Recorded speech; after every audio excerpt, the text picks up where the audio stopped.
Hi everybody, and welcome to Nursing 621b. This is Professor Brongart, and I'm going to review the syllabus for the class. I apologize that I'm not going to be there on the first day, but I did not want to hold up your ability to start your clinical rotation and get things moving. So this syllabus is available on Moodle. You can look at it at any time, but I thought that narrating this information might be helpful so that you can look at it through the semester. As you can see here, this is my name, this is my email, and this is my cell phone. I'm usually not on campus very much. I'm only part-time, and I work in an internal medicine practice, so it's always easier to get a hold of me by email or by my cell phone. You can reach me at any time, and I would prefer that you reach me by my cell phone when you're in the clinical setting, especially if it's urgent. Anything that's not urgent, I prefer that you email me. And certainly try to do it during regular business hours as opposed to on the weekend. If you do email me or call me, I might not get your message or respond back to it until the regular working hours. Listed here are the dates that the class will meet. We only have about 10 to 12 hours of theory because the rest of it is spent doing your clinical rotation. You have to complete 200 hours in the clinical rotation in order to successfully complete the class. Listed here are the course objectives. They are by the American Nursing Credentialing Center. To make sure that you meet all these objectives, this is the reason why you have to do so many hours in the adult primary care practice. When you go to take your certification exam, you will be attesting to the fact that you have worked in the outpatient primary care setting, and your certification exam does ask you questions about this patient population. So all of these objectives are from the ANCC as well as the National Organization for Nursing Faculty. As you can see through here, there's a couple of ways in which you're evaluated. This is a pass-fail course, but you do get a letter grade. You have to pass clinical, and we're going to go through the elements of the clinical setting, and you also must complete and pass the other content that's in the course. This will be include, coming to the 621b classes when they're held, doing the clinical papers, making sure that you put your stuff into the weekly entries when you're in clinical, and you get a letter grade for all of that stuff, and I'll explain that more to you. The purpose of going through the syllabus today is so that, like I said before, you can get going on your own clinical rotation. And so we're going to review some of those guidelines. When we meet up on February 2nd in class, we'll be doing the diabetes lecture, talking about verbal case presentations. We'll continue that on March 1st, and I will also be giving you some additional information and resources. And then on the 12th, we wrap up your clinical coursework, or we'll talk a little bit more about that. You do have through May to finish your clinical hours, so don't be worried about that. Attendance accounts for 25 points of your total grade here. It's important that you come to the classes. If you miss more than 2 of those classes, you'll have missed 50% of the classwork, and that may put you in jeopardy of failing the course. So please, if there's an issue, you need to get a hold of me ahead of time. Every week that you are in clinical, you are expected to write in the weekly entry, which is available in Moodle. And basically what we want you to do here is just to provide the faculty with some information about what it is that you've done in clinical that week. So every week that you are in clinical, you are expected to put in how many patients you've seen, how many hours you're at clinical, and any kind of specific patients that you saw that you thought were either interesting or that you thought were noteworthy. There's no need to continue on the form once your clinical hours have been completed, but it must be done every week. There are other faculty who are going to be doing site visits and are going to be grading your papers. It's Professor Gendron, Professor Christina McGaffin, and Professor Marie Shangar, and they will be doing your site visits, grading your papers, and also looking in this weekly log. So please make sure that you are entering into the log every single week. There are 2 papers. I'll go through the rubric for them. They're worth 25 points apiece. You need to make sure that the clinical paper is done in APA format. If it's not, it will be returned to you for reformatting. Although it's only 5% of the grade, it's a definite requirement for this paper. There is also a 10 points given for successful completion of the paperwork and preparation of the site visit and for typing.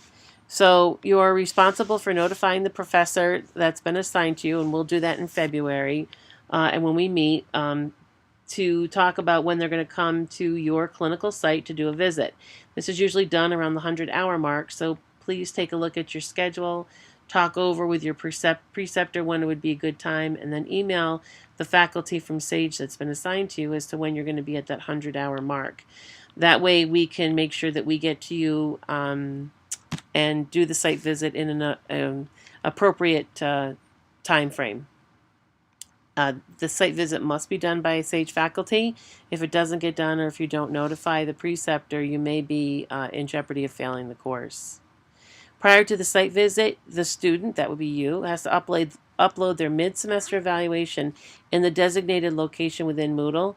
The clinical site evaluation by the student must also be uploaded at that time. And this is done prior to the site visit. The reason is that we'd like to look and see what your preceptor is writing about you so that there's really no surprises. If you're unable to upload the document, notify us prior to the site visit and we'll try and work things out. You also must keep track of the hours that you are in the clinical site as well as the type of patients that you're encountering. This is done on Typhon, which is an online database in which you put all of your information. If you do not have a Typhon account, you need to contact Susan Gale, who will give you a username and password. This website, this data bank is very easy to navigate through. We need to make sure that you have the number of hours that you're in clinical. We need to make sure that we have recorded the types of patients that you've seen, including their demographics, and we also look for their ICD-9 and ICD-10 coding. This can sometimes be cumbersome, but at the end of the semester you can take a look at what patients you've seen and the types of patients that you've seen, and when you're all done with your work at SAGE, you can take that Typhon printout, and you can take that with you to some interviews, and you'll be able to speak on what kinds of patients you've seen in the rotations that you've been involved with, and that will serve as a nice recruiting tool for you. Documents must be uploaded in PDF format, and they're uploaded as one document. So when you upload your mid-semester evaluation, the student evaluation, which I'll go through in a second, and your final evaluation into Moodle, it must be in PDF format, and it must be uploaded into one document. So that means that at the mid-semester evaluation, you upload your mid-semester evaluation and the student evaluation of the site as one document, and you upload it into the spot where it's mid-semester evaluation. We'll talk more about that because you guys won't be at 100 hours for a bit, so we can talk more about that. But if you're not sure how to do that, if you're not familiar with uploading documents on your computer, you can go to the library and they will be able to help you. YouTube's got a number of ways to do that. There's just a number of ways in order to get that done. Here is the mission and vision statement, which I'll allow you to look at later on. There's also discussion about the Americans with Disabilities Act, the public policy on academic honesty, and any kind of copyright issues. And that really is important for you to look over, but I'm not going to waste your time right now. Your clinical rotations may commence once the preceptor has been sent a letter from the nursing department. So what you need to do is contact your preceptor to see if they have received their letters, and if they haven't, please contact Susan Gale to make sure that this has been done. You also must be in good standing with certified background.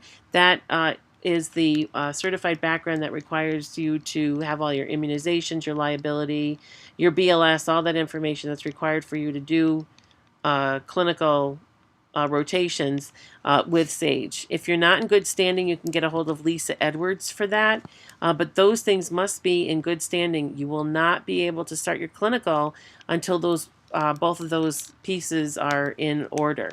Now, if you're not in good standing with either of those, and you do wind up starting your clinical, and I have been given a report that says that you're not in good standing, I will not be able to count those hours towards your clinical rotation. So please make sure that everything is done in accordance, and make sure that you're all in good shape. The piece to this that I want to also talk about is on Moodle. I wrote a little blog or wrote a little message to you about professional practice. When you're in your clinical site, you need to make sure that you conduct yourself professionally. That includes having a lab coat, making sure that you have a name tag. You can get a name tag anywhere, at Kinko's, Staples, etc., that just says your name and that you're a SAGE, nurse practitioner, student, etc. And that you make sure that you talk to your preceptor about the dates that you're going to be at clinical and the hours that you're going to be at clinical. If you do not are not able to come to clinical for some extenuating circumstance, then you need to make sure that you notify the preceptor. We've had a number of students through the past couple of semesters that have been no call, no show, just didn't show up, or were planned on being there at their clinical site visit and then had a lot of absenteeism, and that's not appropriate. You need to treat your clinical rotation as your clinical job, as your actual job, and you need to be there. Now, with that said, make sure that you give yourself enough time to complete all of your clinical hours by the end of the semester. So that means taking time off from work, making sure that you get all of your clinical hours done is imperative. The first couple of weeks that you're in clinical, I'd like you to get your feet wet, understand kind of what the kind of patient clientele is that you're seeing, and then come up with some clinical objectives of your own. We've talked about clinical objectives in the syllabus, but I'd like you to come up with some personal clinical objectives. I'd like to do a better job at adjusting insulin or caring for the diabetic patient. I'd like to do better at the abdominal exam. I'd like to get better at looking at eardrums. There could be a number of different things that are personal for you, and come up with those and write them down and share them with your preceptor. When we come at your 100-hour site visit, we will look those over as well, just to kind of see that they're being done. You should be seeing patients during your site visit. This is a hands-on rotation. You need to make sure that's done. Do not schedule the site visit when we come during lunch hour. The other piece to this is that if you are going to be in the clinical site, you also need to be doing notes on all of the patients that you see. So for the first couple of weeks, you're going to wind up having patients that you're going to wind up seeing patients with your preceptor or walking in with your preceptor until you feel a little bit more comfortable, or until they feel comfortable with you. And then you will wind up seeing patients on your own. You'll wind up getting a subjective and objective information. You wind up examining the patients, coming up with an assessment or plan, and then turning around and presenting to your preceptor so that both of you can come in with come up with a plan for the patient. With that said, you might not be able to work with the electronic health record from your clinical site, or they might not have access to you, so you need to be able to write a SOAP note. So for every patient that you see in clinical, you need to either do a SOAP note, or you need to write a note in the electronic health record. When we come at the 100-hour mark, you need to make sure that you have those notes, some of those notes, not all of them, but some of them, so that we can look over and see the work that you're doing. In addition, make sure that you have some resources available. The current book and the Washington Manual and the Skin Diseases book in 621A are great resources for you to bring with you, but you might also use Epocrates or Up to Date or some of those other online resources, and you'll want to share that with us when we come. Please be sure that the preceptor is aware that we're coming. We don't want to take up a lot of their time. I am a nurse practitioner. I do have students. I know what it's like to precept, and I know that it's time consuming. So the last thing that we want to do is take up more of their time. So we, figure out when it is good for us to come. We don't want to take up their time, but we do want to speak to them privately, just to make sure that they are able to disclose any kind of issues or comments that they might not feel comfortable talking about in front of you. The clinical hours have to be documented and signed by the preceptor. I'll talk to you about that paperwork. And clinical hours and diagnosis of patients are in Typhon, and I already went over that. When you're done with your final hours, make sure that your final evaluation is done by your preceptor, and make sure that you upload that into the spot on Moodle under final evaluation. This piece of paper right here is the graduate preceptor form. This is the graduate hours that the preceptor needs to sign off on. Really, you just need to put down the course name or course number, and just write down where you're doing your clinical, write down the preceptor's name, and then the number of hours. It can be all of the 200 hours. Some students like to list down the exact dates that they were there and the hours that they did, and then have the preceptor sign it at the bottom. This information is given to the preceptor. It's mailed out. It lists all the clinical objectives, and it also talks about some of the things that the students have already accomplished, so that there's no guessing as to what you've actually been done. And you need to make, these are the things that you need to be doing in the clinical setting. So please make sure that you look that over. The one thing is I want to make sure that you're getting a good rotation. So if you are not getting a good rotation, if you're not getting hands-on after the first couple of weeks, then you need to notify us as soon as possible, because we'll need to find a different rotation for you. It's not acceptable just to shadow the preceptor. You need to have hands-on. So please make sure that that's being done. When we come at your 100-hour mark and find out that it's not being done, then you're going to have to do this all over again, and you don't want to do that. We want to get you in and out and make sure that you get what you need. Further in the syllabus is the copy of the mid-semester evaluation. The mid-semester evaluation and the final evaluation are both the same evaluation. It's something for your preceptor to fill out, which they're going to do. It's pretty self-explanatory. And then they're going to talk about areas of strength or areas of improvement, and they're going to sign it. You will sign it at the bottom and have after the preceptor does, to make sure that you all are in agreement. And then this part is the student clinical rotation site evaluation, and this is part you're going to fill out and complete and upload it with the mid-semester evaluation. So the mid-semester evaluation is going to have the mid-semester evaluation plus your evaluation uploaded as one document in PDF format. This clinical log sheet is for you if you want to keep track of the patients and then put them into Typhon at the end of the day. We used this clinical log sheet before we had Typhon, but most people now just keep track of it on a piece of paper and then fill in Typhon at the end of their day. That pretty much is it for this syllabus. So this syllabus is on Moodle, and so if you have any questions, you can certainly take a look at it at your leisure and listen to this. This is the blog where I wrote a couple of messages to you. So if, oh, that's not it. Excuse me.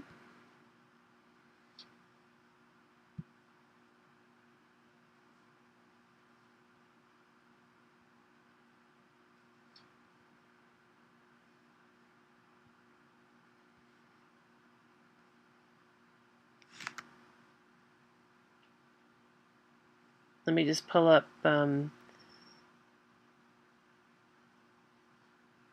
Let me just pull up 621b for us here.